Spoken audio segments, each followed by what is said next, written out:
Alright fellas, I just made this video for all the new people that join PvP corps and alliances. Basically, I'm just going to go through some basics about fleet etiquette.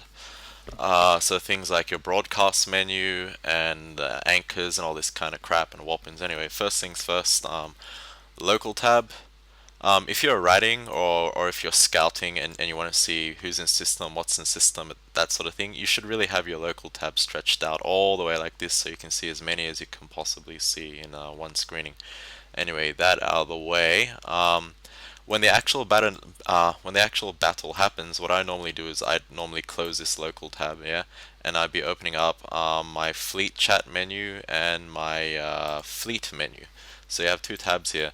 Now this is important in fleet warfare mainly because when you have a fleet of 30 people, you want to all focus fire onto one target rather than spread your damage out. You want to kill people as fast as possible, and one way you do it is through the broadcast history. The fleet commander will use this.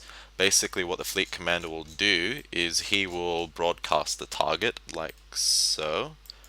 Target broadcasted, and you'll see it appear in your history tab. Okay, right here. And this is really important because if you don't shoot what's broadcasted, you're not shooting what everyone else is focusing on. You see, I just targeted that object and I'm immediately shooting it. And that's all fine. I've done my part and that cargo can is dead. That's all good, hunky dory. Okay, now the next thing that I probably want to get my hands on right now is something called warp-ins. Warp-ins is fairly straightforward.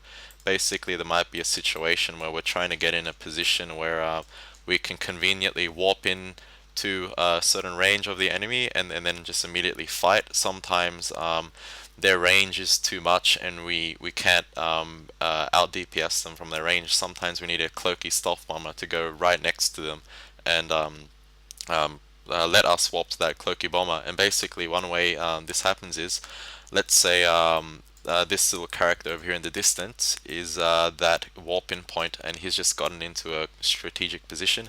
He's going to type www, which means warp in on fleet. In the fleet chat menu here, I always have my fleet chat menu just in case we have random warp ins. And you'll see that he has a www. Basically, you just right click him and you go to fleet and you go to warp to member within 0.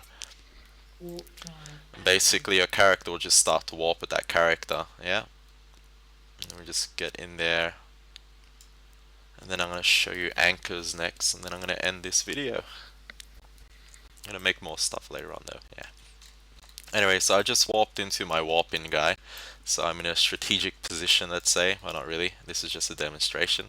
Okay, that worked. Okay, so you saw I can easily access my warp in points from this little fleet chat menu down here. My broadcast menus all work. Another next important thing is, let me just remove this guy from watch list, is something called anchors. Basically, an anchor is very important. If you have a DPS anchor, you should all be orbiting that DPS anchor. If you are a logistic and you have a logistic anchor, you should all be orbiting the logistics anchor. So let's say that this character here, my Grills Mishi, is the anchor. I'm going to add him to my watch list by going into the My Fleet tab in Fleet and adding him by right clicking there and going to Add to Watch List. And you'll see he appears in a small box here. Yep. Going back to my broadcast menu. If you right click this, you'll see you have options like approach, orbit, keep at range, and all this kind of jazz. A lot of the time, I'm often orbiting the anchors at 2,500 meters a second, so I'm just going to do that 2,500 meters a second.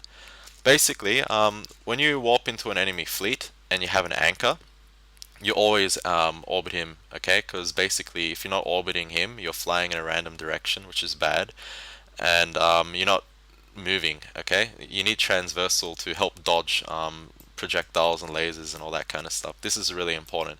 Another reason why anchors are important is because the anchor is often an FC, and the anchor will often move in the strategic position. So let's say that the FC wants to move towards the enemy fleet, the anchor will move towards the enemy fleet, and everyone should be following the anchor, so no one's going to be lost and warping off into random spots. Now, I think that's pretty much everything I want to cover here, okay? So we've covered how to use a broadcast history, how to use warp-ins from fleet menu, how to add people to watch lists for making anchors, how to use warp-ins, I think I mentioned that already, how to use the local tab, Any questions, just ask Runub. Thanks a lot. Let me just turn this off.